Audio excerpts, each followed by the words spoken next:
Muy buenas noches, tengan todos, hermanos y visitas que nos acompañan, Dios les bendiga.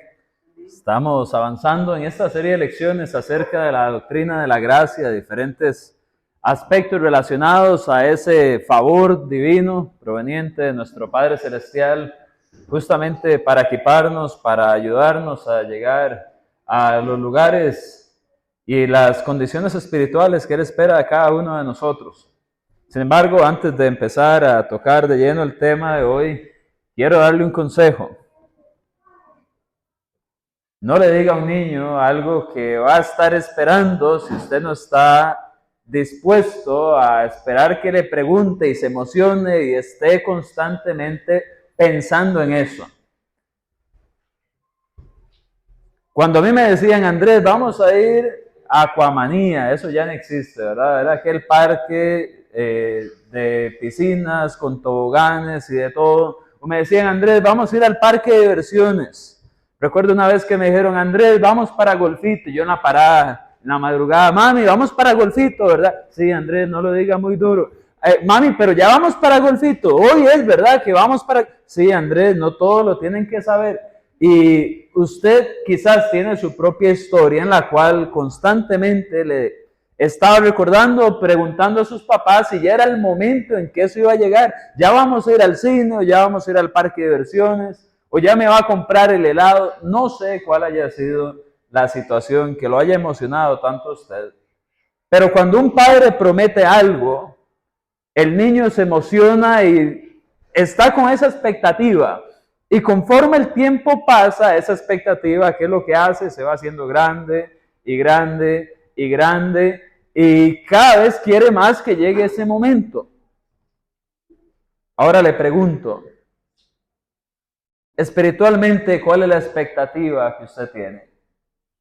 ¿Cuál es la expectativa que nosotros tenemos por la cual nosotros le estamos diciendo constantemente a nuestro Padre Celestial, ya viene ese momento, ya va a ser esto, ya va a suceder esto? Bueno, hoy vamos a hablar precisamente de algo que espero que se convierta en esa expectativa suya. El tema de hoy es titulado Salvos para siempre, la doctrina de la esperanza. La salvación es definitivamente uno de los aspectos que deben de motivar, llenar de anhelo, llenar de expectativa al cristiano en una forma positiva. Y es que precisamente eso es la esperanza. La esperanza es una expectativa de un evento favorable que está por venir. Durante mucho tiempo yo estuve lidiando un poco en cuál era la diferencia de la fe y la esperanza. En realidad ambas son muy similares porque ambas tienen que ver con una convicción, con algo que se confía que va a suceder. Sin embargo, la esperanza siempre tiene que ver con algo que es venidero en forma favorable, mientras que la fe no necesariamente. La fe puede ser relacionado a algo que no es tan anhelado y que puede llegar a suceder. Por ejemplo, los discípulos de Jesús podían tener la fe y la confianza y la certeza de que Jesús iba a morir, porque Jesús se los había declarado y la fe viene por el oír de la palabra de Dios. Romanos 10:17. Jesús mismo podía tener la fe, la confianza de que la hora de su muerte en manos de personas que eran pecadoras iba a llegar en algún momento. ¿Era esto esperanzador? Pues no necesariamente. Sin embargo, era algo en lo cual se podía desarrollar la fe. Por el otro lado, la esperanza siempre tiene que ver con un aspecto positivo con respecto a aquellas promesas que Dios nos ha hecho. Y la salvación es una de ellas. Así que le voy a pedir, por favor, que vayamos en primer lugar a la primera carta de Pedro. Esta primera carta de Pedro fue escrita por el apóstol con un propósito muy especial y era precisamente tratar la situación que tenían algunos cristianos, como él le llama, de la dispersión. Cristianos estaban siendo dispersados, separados, enviados a diferentes partes del mundo precisamente por una cuestión a la cual nosotros le conocemos como persecución. Estos cristianos no estaban pasando un momento fácil. Y por eso las dificultades, la persecución, el sufrimiento es un tono que se mantiene a lo largo de la carta de Pedro. Sin embargo, vamos a ver que desde el puro comienzo, el apóstol Pedro empieza a alimentar a estos cristianos con esperanza. Va a hablar primero de una esperanza que se les cumple, dado que tiene que ver con el perdón de sus pecados, con el que antes no eran algo y ahora han venido a hacer algo delante de Dios. Pero luego viene a tratar también la esperanza que nos ocupa en esta noche, que es la esperanza de la salvación. Así que cuando usted ve el versículo 3 de la primera carta de Pedro, usted ve que dice: bendito el Dios y Padre de nuestro Señor Jesucristo, que según su grande misericordia nos hizo renacer, ¿para qué? Para una esperanza viva. La idea de la esperanza viva precisamente es ese anhelo constante de aquello que va a venir de acuerdo a las promesas de Dios. Y ese renacimiento es precisamente para que tengamos esa condición, ese deseo de que suceda finalmente el momento de nuestra transformación final, de nuestra llegada a la presencia de Dios. Y dice: por la resurrección de Jesucristo de los muertos. Claro que ese es el único motivo por el cual nosotros podríamos tener una esperanza viva. Si nosotros pensamos en la resurrección, ahora es un concepto común entre los cristianos porque tenemos la Biblia así donde se nos muestra la historia de Jesús. Pero cuando usted lee acerca de Pablo en el libro de los Hechos, incluso hay un momento donde se hace un alboroto. Y habían unos que creen en la resurrección y otros que no, y Pablo menciona esto y se hace una gran discusión. ¿Por qué habían algunos que no creían en la resurrección? Bueno, porque no era un evento frecuente y algunos de ellos rechazaban escritos del Antiguo Testamento donde se veían resurrecciones anteriores a las de Jesús. Ahora nosotros como cristianos hemos normalizado esto. ¿Pero por qué lo hemos normalizado? Porque hemos entendido a través de nuestra fe que si Jesús venció la muerte, tal como Él lo prometió, es capaz también de hacer que nosotros podamos vencer la muerte juntamente con Él. Es la única forma. Y por eso la resurrección de Jesucristo es clave acá. Si Jesucristo no hubiera resucitado el tercer día después de su muerte, estaríamos aquí perdiendo el tiempo. Deberíamos de estar pensando en cómo viajar a algún lugar donde los judíos estuvieran y esperando ser aceptados por ellos de acuerdo a la circuncisión y cualquier otro rito que ellos mantuvieran. Pero no es nuestro caso. ¿Por qué? Porque Jesús resucitó y esa resurrección nos hace entrar en un nuevo pacto. Según lo dice Jeremías, lo dice también el escritor del libro de los Hebreos. Y ese nuevo pacto ahora nos da acceso a esa esperanza de redención. Por eso es que para el cristiano la muerte no debe de ser un problema. Para el cristiano, el perder a un amigo cristiano no se convierte en una limitación para volverle a ver. Para el cristiano, ver perder a uno de sus hijos, a su madre, a su padre, a sus amigos que mueren en el cristianismo, eso es simplemente aplazar para después esa reunión con ese ser querido. ¿Pero por qué? Porque hay una esperanza. No digo que no va a haber un duelo, un luto, porque temporalmente nos va a hacer falta esa persona, pero está esa esperanza de que le vamos a volver a ver, así nosotros nos muramos también. ¿Por qué? Por la resurrección de Jesucristo, según lo que está diciendo Pedro acá. Si Jesús pudo resucitar, Él puede hacer que nosotros resucitemos también. Porque a diferencia de los otros resucitados, una vez que ellos murieron y resucitaron, volvieron a morir. Pero no es el caso de Jesucristo. Él dominó la muerte por completo. Así que ese es el único motivo de que podemos tener esa esperanza viva. ¿Por qué? Porque nuestro Redentor, nuestro Salvador, ¿qué? Vive. Entre tanto nuestro Redentor vive, podemos también tener esa esperanza viva. Imagínense que Jesús hubiera vuelto a morir al frente de sus discípulos. ¿Toda esperanza se va? Pero no es el caso. Así que Pedro sigue diciendo, para una herencia incorruptible, incontaminada, inmarcesible, reservada en los cielos para vosotros. Y lo bello de esto es que cuando él dice para vosotros, está hablándoles a los cristianos de la dispersión. Y si ampliamos el concepto, pues ahora somos cristianos de una dispersión más tardía y más amplia todavía que en aquel entonces.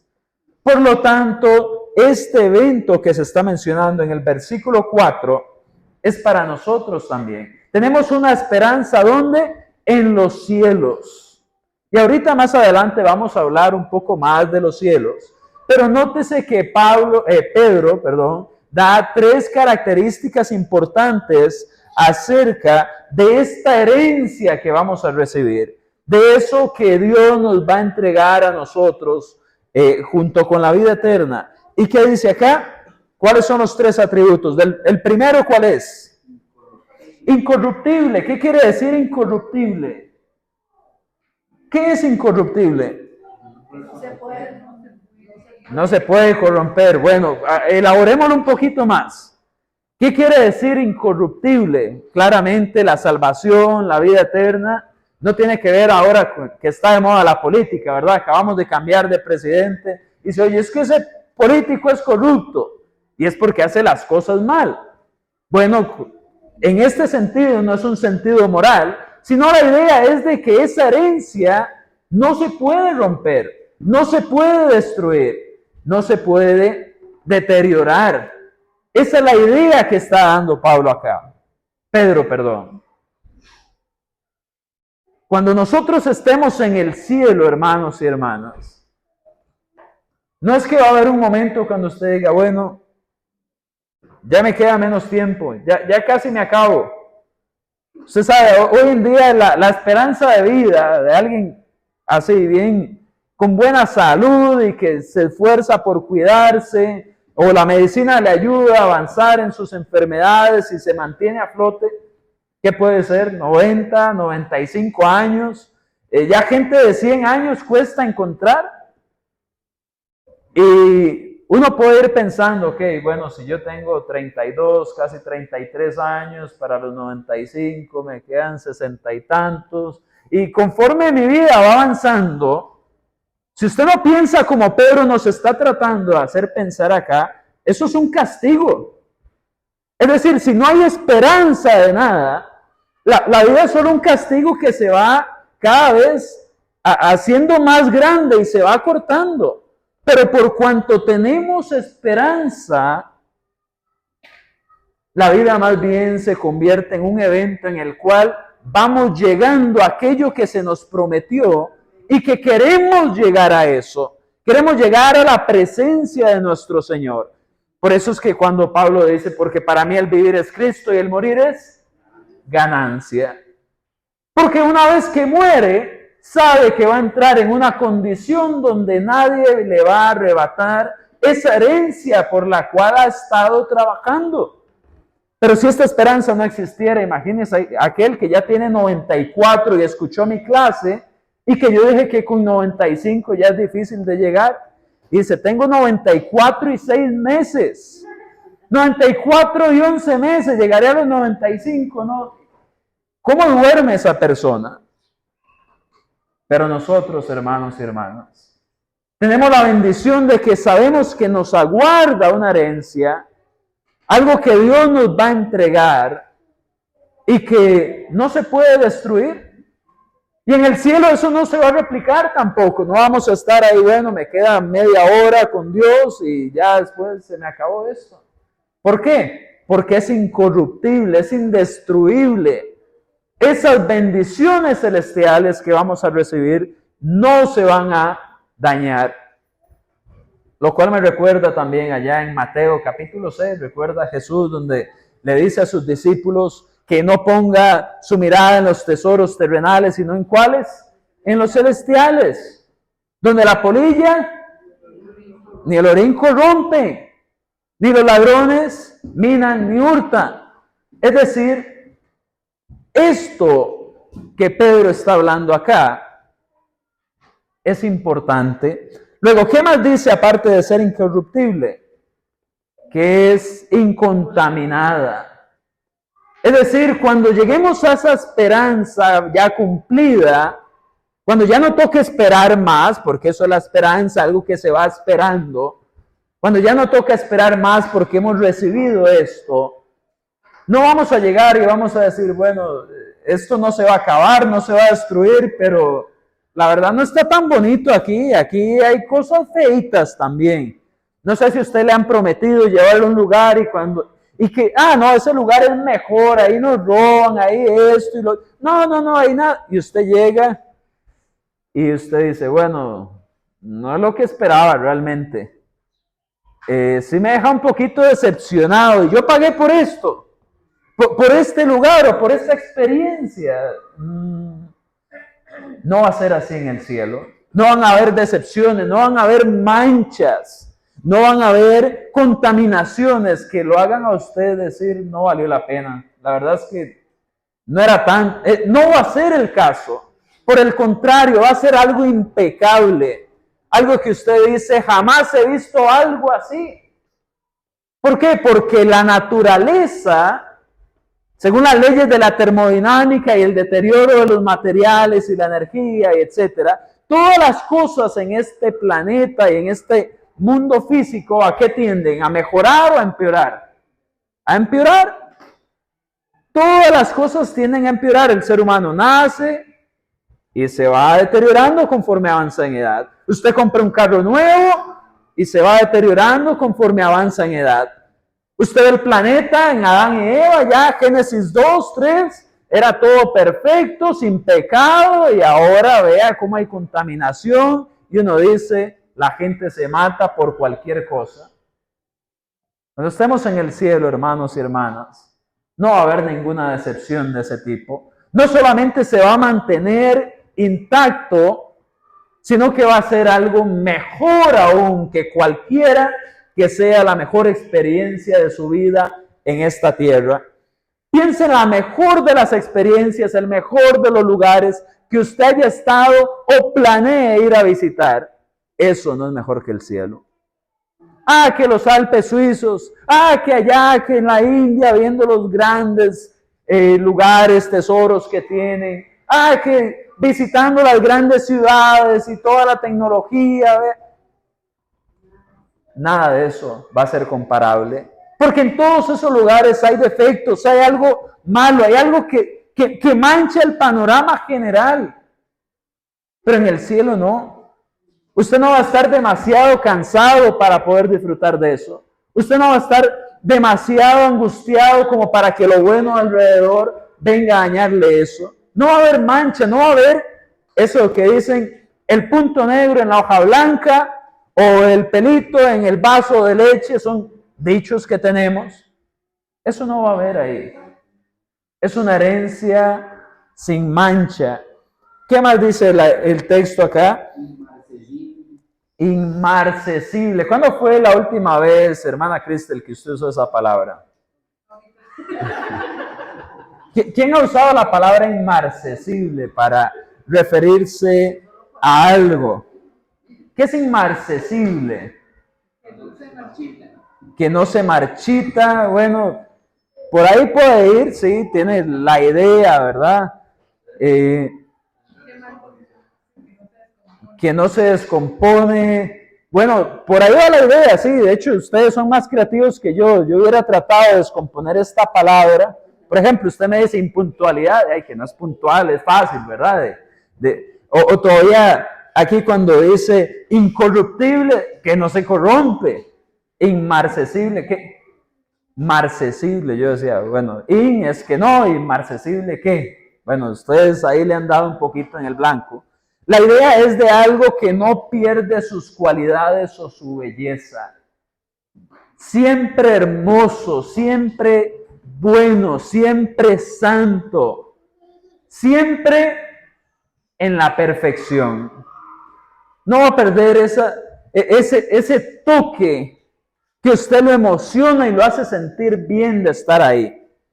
No sé si usted ha tenido, bueno, de fijo ha tenido hasta los niños, ya yo creo que han tenido más de un teléfono celular. Usted tiene un teléfono celular y usted lo agarra y usted dice, qué buen teléfono, ahora sí, este tiene todo lo que yo tengo, puedo llamar y mandar mensajes. ¿Se acuerdan los 90, 2000? Y eso era todo. Y luego inventaron el que tenía foquito y usted dijo, ya con el foco tengo todo. Y el que tiene radio y usted ya dijo, ya no ocupo nada más. Habían unos con tele y usted veía aquello y usted decía, wow. Y cuando ya eran a color los celulares, y usted nada más veía como el modelo anterior ya era obsoleto. ¿Quién sigue conservando su primer celular y lo puede utilizar? Solo Milena, que anda ahí con el primero literal que le han dado. Pero las cosas se van desvaneciendo, van perdiendo el gusto, van perdiendo su importancia, su relevancia, su utilidad. La herencia que Dios nos va a dar no va a ser así, hermanos y hermanas. Por eso es que vale la pena emocionarse, cada día levantarse y pensar, cuando yo esté en el cielo, aquello va a ser hermoso. Ya quiero estar ahí. Señor Dios, ¿cuánto falta para la venida de Jesús? Recuerda al final de Apocalipsis, sí, Señor, ven pronto, se dice varias veces. La idea es de el anhelo de que aquel momento llegue, algo que se espera que va a llegar, que es favorable, eso es la esperanza. Eso es lo que está tratando de poner Pedro, ya no dije Pablo otra vez, ahorita seguro lo digo, de poner Pedro en la mente de los cristianos que estaban en qué condición. Estaban dispersos. ¿A causa de qué? De la persecución. Ahora, voy a tratar de probar que la esperanza es motivadora de una preparación intencional. Y para eso vamos a seguir avanzando en el texto. Dice, sí, deme un segundito nada más. Bueno, no mencioné algo aquí del versículo 4. Dice, reservada en los cielos para vosotros. Está reservado ya. No sé si les ha pasado, pero hay lugares o cosas que solo con reservación se pueden tener. Y si usted no reservó, adivine, nada. Nada. Llegue a la obra de teatro o al cine. O incluso trate de entrar a un avión sin la reservación a tiempo y usted va a ver que si se acabaron los cupos, no hay nada que hacer. Pero para los hijos de Dios esto ya se ha reservado, nadie se lo va a quitar. Eso es suyo, hermano y hermana. Pero requiere una preparación intencional. Y ya vamos a ver eso. ¿Quién levantó la mano más, señora?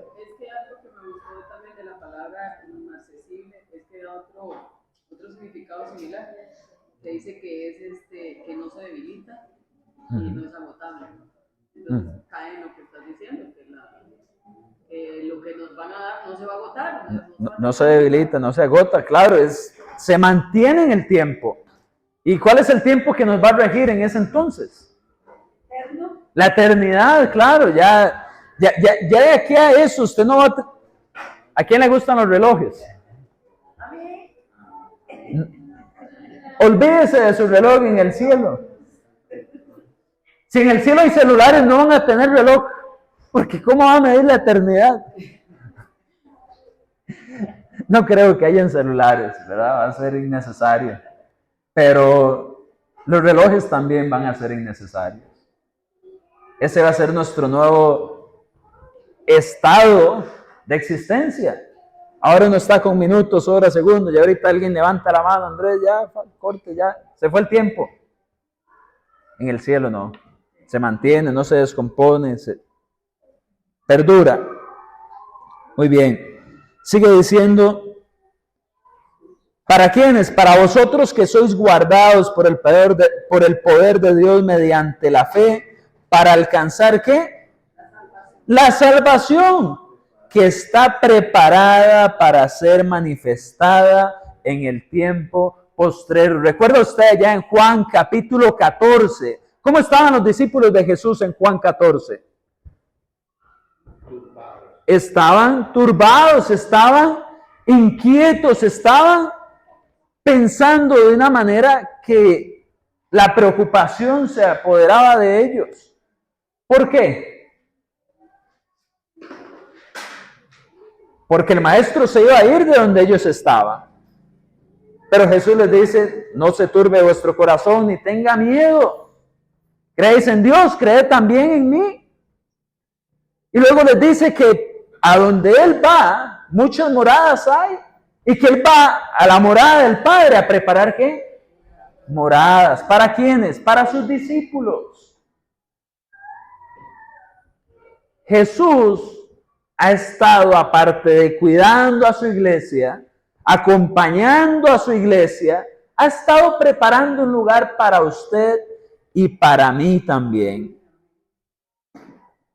Y eso tiene que ver con la salvación. Ahora, ¿usted recuerda en Juan capítulo 1, versículo 2, 3, 4, de qué se trata? Que en principio, dice el versículo 2, el verbo era con Dios. Y luego se habla de cómo todas las cosas fueron hechas. Y nada de lo que ha sido hecho sin Él han sido hechas. Entonces, ¿quién preparó este planeta en el cual nosotros estamos? ¿Quién lo creó? Nuestro Señor Jesucristo. No tenga miedo en decirlo, está ahí en Juan capítulo 1. Jesucristo creó todas las cosas. Entonces, cuando usted va y ve los documentales y ve los pulpos y ve aquellas mantarrayas y los bancos de peces y ve las aves del Caribe, los pingüinos, los osos polares, si usted viera uno de esos documentales que pasan y que usted se queda, wow, todo eso hay en este mundo. Y todo el mundo dice, qué pequeñitos que somos, qué maravilla la mano de Dios. Cuando vemos todo eso y nos asombramos, imagínense entonces cómo van a ser esas moradas que Jesús prepara en Juan capítulo 14, para usted y para mí, en un lugar donde las cosas van a ser incorruptibles, sin mancha e inmarcesibles. ¿Vio? ¿Cómo así se puede usar? Imagínese cómo van a ser esos hogares. Donde sea que viva usted, así usted sea el residente del palacio de Buckingham en Inglaterra, así usted viva en cualquiera de esos castillos que se ven allá en la Europa, llenos de detalles, o en esos monasterios llenos de obras de arte, así usted viva ahí, nada de eso se compara al lugar que Jesús ha estado preparando para usted. Si Él estuvo dispuesto a dar su sangre por cada uno de nosotros, ¿usted cree que Él va a andar diciendo, bueno, aquí vamos a poner lo más barato que hay, ¿verdad? A veces a uno le toca ir a la ferretería a comprar algo, arreglar algo de la casa, y uno dice, este apagador vale 20,000, este vale 5,000. Los dos hacen lo mismo. Voy con el de 5,000. ¿Usted cree que Jesús se va a poner a escatimar en esos hogares celestiales que nos está preparando? Que Él va a decir, bueno, si pongo esta lámina, se pasa un poquito la luz, pero cumple la función. ¿Cree usted que va a ser así? No, yo no tengo idea. Estoy hablando de lo que conozco, que son edificios de materiales terrenales. No sé cómo va a ser en el cielo. Porque vamos a ver más adelante, sí nos da tiempo, que hay cuerpos celestiales y cuerpos terrenales. Es decir, los lugares celestiales son distintos a lo que ya conocemos. Por eso Pedro también en su segunda carta habla de un cielo nuevo y una tierra nueva. No piense que aquello es la continuación de esto. Eso es otra etapa superior a la primera etapa en la que hemos vivido. No es una continuación, es una mejora en cuanto a lo que Dios ha preparado para el ser humano. Así que como aquí dice, salvación que está preparada para ser manifestada en el tiempo postrero. ¿Qué será lo que vamos a ver ese día de la venida del Señor? ¿Cómo vamos a ver a Maciel así? Digamos que estamos vivos para la venida de Jesús. Y cómo el cuerpo de Maciel se va a transformar en un cuerpo celestial. ¿Cómo va a ser eso? ¿Recuerda la transfiguración en los evangelios sinópticos? Donde Jesús aparece y aparece Moisés y aparece Elías también. Y Pedro va y ya les va a preparar una enramada y una tienda para que se queden con ellos. Y Jesús se transfigura y esa condición de transfiguración de Jesús, que era como una luz intensa, ¿era eso el cuerpo celestial? No sé. Pero todas esas cosas se emocionan para decir, yo quiero ver cómo va a ser aquello. ¿Cómo se va a sentir estar ahí? ¿Cómo se va a sentir participar de esto? Conocer a mi Creador. Ese tipo de pensamientos tienen que alimentar cada uno de las cabezas o de los pensamientos de los miembros de la iglesia del Señor. Porque solamente así vamos a lograr tener esa esperanza viva de la cual ha estado hablando Pedro. Sigue diciendo, en lo cual vosotros os alegráis. Claro, ¿quién no se va a alegrar con todas esas cosas? Pero vea lo que dice, vuelve a la realidad, Pedro, y les dice, aunque ahora por un poco de tiempo, si es necesario, tengáis que ser afligidos en una prueba, dice ahí, en diversas pruebas, para que sometida a prueba vuestra fe, mucho más preciosa que el oro, el cual, aunque perecedero, se prueba con fuego, sea hallada en alabanza para gloria y honra cuando sea manifiesto Jesucristo. Recuerda a Jesús hablando en una parábola que dice que iba a decir, ven, entra, siervo bueno y fiel. Bueno, esa es la idea de la gloria, de la honra, de haber mantenido la fe. Y dice, a quien amáis sin haberle visto, en quien creyendo, aunque ahora no lo veáis, os alegráis con gozo inefable y glorioso, obteniendo el fin de vuestra fe, que es que la salvación de vuestras almas. Hermano, la fe tiene un papel enorme en la esperanza. Y según lo que veo acá, se me vienen a la mente por lo menos dos maneras de aumentar la fe. Yo no sé cuál usted quiera decidir o si en realidad no se puede decidir. Pero acá se me vienen dos. La de Romanos 10:17 es la que todos queremos. ¿Qué dice Romanos 10:17? La fe es por el oír y el oír por la palabra de Dios. Aumentamos nuestra fe mientras más leemos, integramos y vivimos la palabra de Dios. Esa es la forma bonita de desarrollar la fe. Y aún así, muchos cristianos no tocan la Biblia a lo largo de la semana. Y esa es la forma fácil de aumentar la fe. ¿Cómo estaban aumentando la fe estos cristianos? A través de la prueba. Luego nos preguntamos, ¿pero por qué se me vienen las pruebas a mí?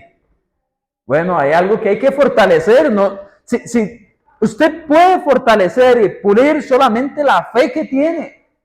Y si su fe es poca en las pruebas, se va a hacer más fuerte esa prueba porque no hay más que pulir y hay menos fe que ya está pulida. Recordemos el seminario que acabamos de tener de Job. La prueba de Job fue muy arbitraria, sí, claro, Satanás llegó e hizo todas estas cosas. Pero, ¿qué hizo que Job se mantuviera todo ese tiempo? La fe que ya había desarrollado. Y por eso vemos un Job que se mantiene todo el tiempo hablando de Dios sin haber maldecido el nombre de Dios. Aunque habían cosas que no entendían, cosas que le desanimaban de sus amigos, etc. La fe de Job fue suficientemente fuerte para mantenerse a lo largo de una prueba que, como dije, fue muy arbitraria. No era que él necesitaba necesariamente fortalecer mucho más su fe.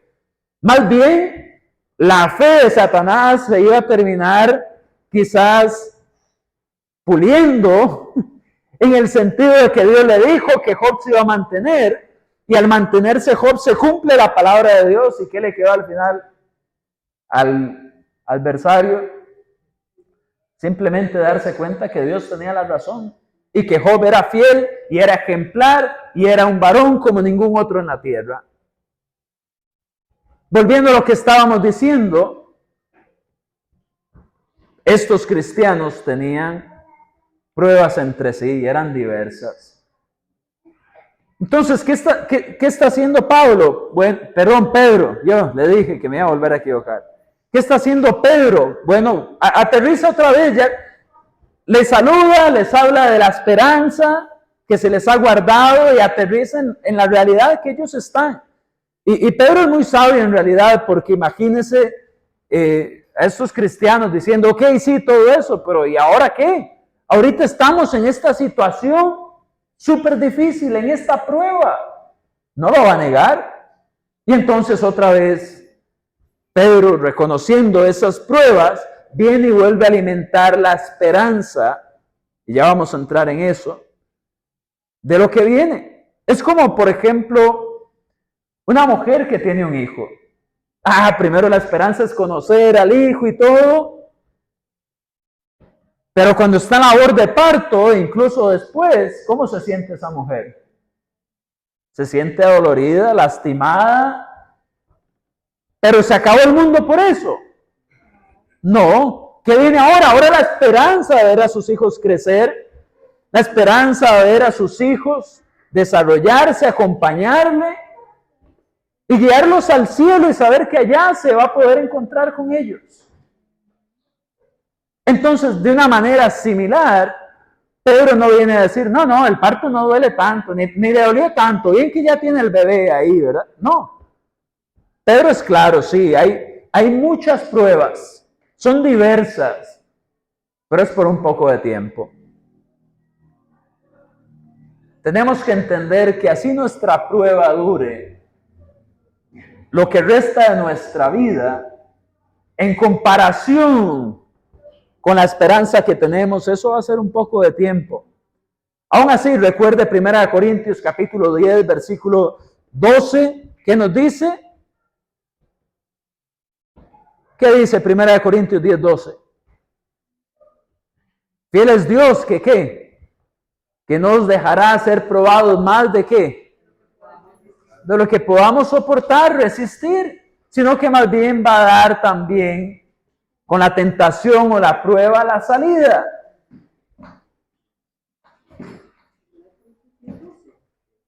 Primera de Corintios 10, 12. Léalo más. Así que el que piensa estar firme, mire que no caiga. ¿Y el 3 entonces? No vamos a sobrevivir. ¿Verdad? No vamos a sobrevivir ninguna tentación que no sea humana, pero fiel es Dios que no nos dejará ser tentados más de lo que podemos resistir, sino que quedará también justamente con la tentación la salida para que podamos soportar. Muy bien. La palabra tentación y prueba, pues muchas veces, incluso la misma en el Nuevo Testamento, y pues los traductores se han tomado esa libertad de algunas veces traducir prueba, otras veces tentación. Pero lo que le quiero transmitir es por un poco de tiempo. Lo que viene después, que es más grande. No es que Dios nos ha dejado ahí a nuestra propia merced para ver cómo lo logramos.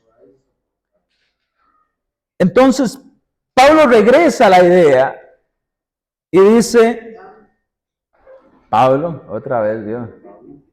Es que Pablo escribió más cartas, y uno lee tanto a Pablo, pero este es Pedro. Pedro escribió 2, nada más. Por eso cuesta. Dice. Eso sí. Y se atreve a decirle a Pablo que escribe cosas difíciles de entender. Pero le dijo amado primero, ¿verdad? Amado hermano Pablo. Es cierto. Entonces sigue, versículo ¿cuál? 10 dice, los profetas profetizaron. No. Versículo 7 dice, para que sometida a prueba esta fe mucho más preciosa que el oro. ¿Qué es más preciosa que el oro? ¿La prueba o la fe? La fe, de eso está hablando, claro. El cual, aunque perecedero, se prueba con fuego, sea hallada en alabanza, gloria y honra para cuando sea manifestado Jesucristo, a quien amáis sin haberle visto, en quien creyendo, aunque ahora no lo veáis, os alegráis con gozo inefable y glorioso, obteniendo el fin de vuestra fe, que es la salvación de vuestras almas. Vea qué interesante, dice, los profetas que profetizaron de la gracia. ¿Cuál es nuestro tema? La gracia destinada a vosotros, inquirieron diligentemente, indagaron acerca de esta, otro tema que estamos viendo, salvación, escudriñando en qué persona, en qué tiempo indicaba el Espíritu de Cristo que estaba en ellos, el cual anunciaba de antemano los sufrimientos de Cristo y las glorias que vendrían tras ellos.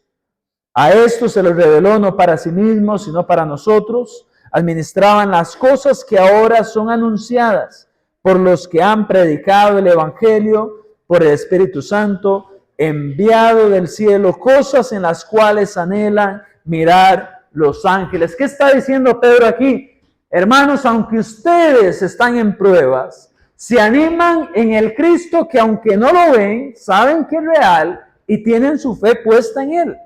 Y además nosotros tenemos una ventaja, que los profetas recibieron el mensaje de esa gracia que íbamos a recibir.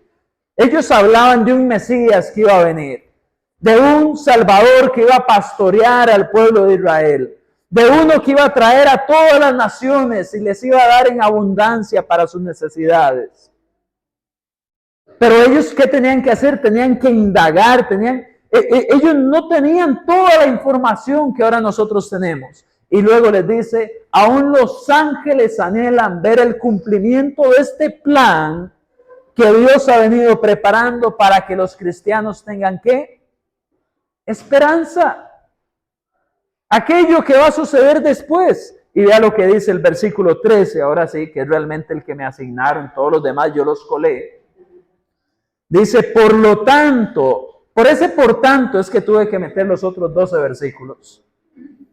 No podría mencionar este versículo que empieza con por tanto sin esos otros. Por causa de que están en una dispersión y tienen una esperanza de esa fe que es inmarcesible, que es sin mancha, que es incorruptible, aunque tengan pruebas temporalmente y por cuanto tienen una fe en aquel que no pueden ver, les espera aquella salvación. Y por causa de eso, entonces dice, ceñid los lomos de vuestro entendimiento, sed sobrios y esperad por completo en la ¿qué? En la gracia que os traerá cuando Jesucristo sea manifestado. Como hijos obedientes, no os conforméis a los deseos que antes tenías, estando en vuestra ignorancia, sino que aquel que os llamó es santo, sed también vosotros santos en toda vuestra manera de vivir. ¿Qué mensaje está dando Pedro aquí? Por tanto, ceñid los lomos de vuestro entendimiento. ¿Qué está haciendo Pedro aquí? Está utilizando un hebraísmo, una frase común en aquellos tiempos, que es como cuando ahora decimos, póngase pilas, prepárese. Antiguamente ellos no usaban pantalón y camisa como nosotros. Ellos usaban vestiduras largas que cuando iban a trabajar o iban a hacer un deporte o algún esfuerzo, iban a tener que correr lo que sea, ¿qué tenían que hacer? Ceñirse en los lomos las vestiduras para que así estando bien pegadas al cuerpo pudieran hacer mejor aquella actividad que iban a realizar. Entonces, ¿qué dice Pedro? Ciñan los lomos, prepárense, tomen esto y entiendan que aquello que viene necesita una preparación. ¿En dónde? En el entendimiento, en la parte donde suceden los deseos, donde se desarrollan los anhelos.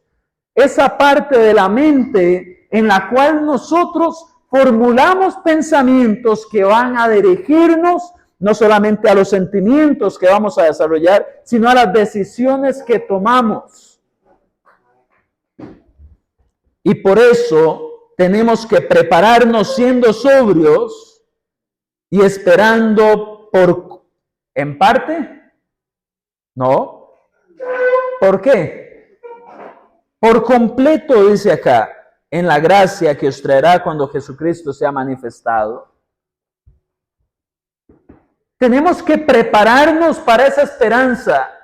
Si nosotros intencionalmente no ceñimos los lomos de nuestro entendimiento, si no pulimos nuestras ideas, emociones, intenciones y acciones en nuestra mente, por completo de acuerdo a esa gracia que nos da esperanza, no vamos a lograrlo. No vamos a lograrlo porque si no, lo del versículo 14 se va a convertir en un problema para nosotros. Nótese que en el 13 habla de preparar la mente y en el 14 ¿de qué habla? Dice, como hijos obedientes, no os conforméis a los ¿qué? A los deseos. ¿Y dónde pasan los deseos? En los lomos del entendimiento que usted ya tuvo que haberse ceñido. Porque si no, usted se va a conformar a lo que está aquí en la tierra. Usted va a empezar a pensar en esta tierra y no en lo que viene después. Y eso es un problema, porque eso genera problemas dentro del cristiano y dentro de la iglesia, que no nos deja ver que lo que viene después es tan importante que la forma en que llevamos nuestros pensamientos determinan que logremos aquello. Y si volvemos a los antiguos deseos, a como éramos antes de ser cristianos, no vamos a lograrlo. No podemos conformarnos, no podemos decir, puedo ser como antes de mi vida cristiana. Sino como dice el versículo 15, ¿cómo tenemos que ser? Como aquel que nos llamó santos. ¿Cuánta manera de vivir, hermano Anthony? En toda vuestra manera de vivir. Si en toda nuestra manera de vivir nosotros controlamos nuestros pensamientos, vamos a entender que para yo obtener aquella esperanza, no se trata de cuánto daño me hacen alrededor, sino de cuánto perdono. No se trata de cuántas veces yo me reúno con la iglesia, sino de cuánto le entregué mi corazón, mi mente, mi ser a mi Señor cada vez que llegaba a adorar. No se trata de cuánto tiempo yo dediqué a leer la Biblia, sino a incorporar esas ideas en mi mente para llevarlas a la práctica. Y ahí sí vamos a santificarnos y saber que me espera aquella salvación. Pero si yo empiezo a ver este lugar donde yo vivo, si yo empiezo a ver mi vida de una manera terrenal y no enfocada en la esperanza, me voy a quedar aquí con todas mis cosas, preocupado por mi trabajo, preocupado por los que me rodean, preocupado por todo, menos tener ese anhelo, ese deseo de que ya llegue el momento de encontrarme con mi Salvador y recibir la herencia que yo estoy esperando.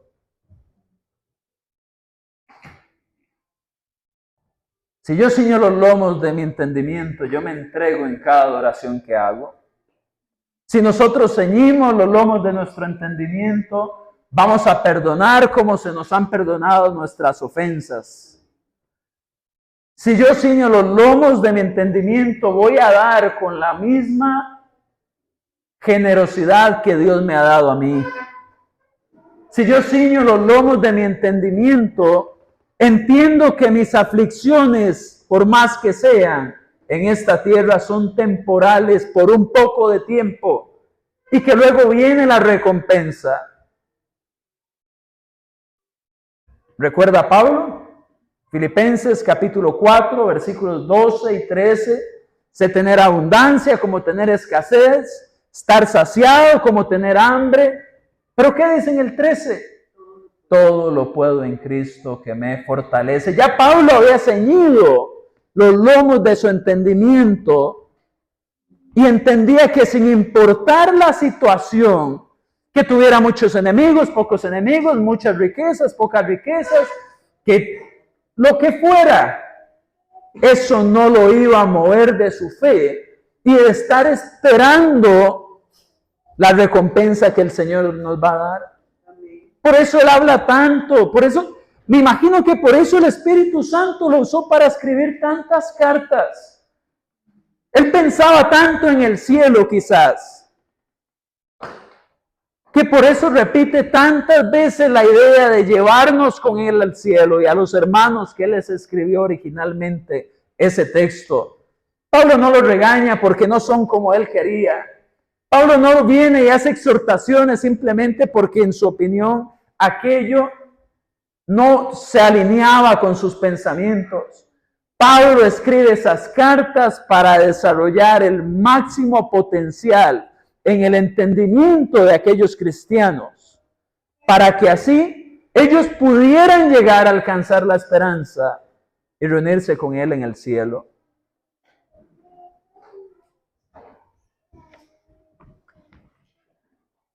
Si a mí me prometían, si se porta bien, lo voy a llevar a Aquamanía, adivine qué iba a hacer yo con todas mis fuerzas. Iba a tratar de portarme bien. Si a mí me ofrecían un pinto con todo, como a Hadassah, ¿qué va a hacer Hadassah? Y Andrés también se portaría bien para lograr aquello que se me ha prometido. Si a usted se le ha prometido una vida en el cielo, y lo que tiene que hacer es guardar su fe, ceñir los lomos de su entendimiento, empezar a pensar de una forma santa en cómo solucionar problemas, en cómo ayudar a los demás, en cómo motivar mi vida espiritual. Usted va a alcanzar entonces, si se santifica, aquella esperanza. Así que quiero animarles, hermanos, hermanas, personas que nos visitan. Ciñamos nuestras mentes, preparemos nuestros corazones para buscar la santidad de Dios, porque la recompensa que viene, la esperanza que nos ha dado, no solamente es grande, sino que también es verdadera, porque cada vez que Dios ha prometido algo, lo ha cumplido. Y si Él dice que nos va a llevar a dar esa herencia en los lugares celestiales, lo va a hacer. La pregunta es si usted cumple su parte y yo con usted, de ceñir nuestro entendimiento y buscar la santidad. Y si lo hacemos, ya esa esperanza va a dejar de ser esperanza en algún punto y va a ser el cumplimiento de la promesa de Dios. Ya no va a haber que esperar más. Así que salgamos por esta puerta pensando en eso, anhelando el regreso de nuestro Señor, la transformación de nuestros cuerpos, llegar a ese lugar, como dice Apocalipsis, que no va a haber llanto ni dolor. Dios les bendiga, hermanos. Pasen buena noche. Vamos a terminar la grabación acá.